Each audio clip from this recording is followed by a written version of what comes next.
Itong nakikita nyo ay isang malaking warehouse o bodega. Ito yung isa sa mga supplier ko. Dito ako namimili.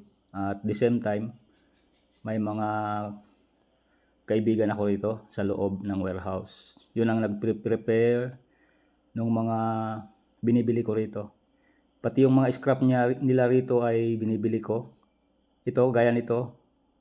Magre-renovate kasi sila nitong warehouse nila. Kaya sisirain nila yan, yung mga nandyan, yung mga unang setup ng mga pinaglalagyan nila ng mga bakal. So, yan, binibili ko yan, mga scrap na yan, mga tubo, kung ano-ano yung nandyan. Mga rebar, corrugated bar, angle bar, yung mga tubular, metal paring, rectangular tube, ang dami yan, hot tight, yung mga tubo na yan, square bar, mga C-bar lens, pati yung mga good lumber. Sisirain kasi yan eh. Andyan yung mga truck na nagkakarga ng mga steel na ipapalit dyan sa structure na yan. Mga kaibigan natin ang mga nandito sa loob ng warehouse na ito.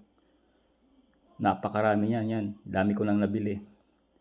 Yan o, tambak yan o, mga kabilya o rebar. Yung corrugated bar. Yan naman yung mga angle bar na mga naging itinabi na nila dyan sa may mahabang panahon nandyan. Pero matibay pa. Yan, binibili ko yan. Yan yung kinikilo nila. Oh. Yan. Ginagamit ko yan at nakakatipid ako pag yan ang ginagamit ko. Pag gumagawa ko ng mga concrete sculpture, concrete furniture at yung iba pang mga fabrication na ginagawa ko.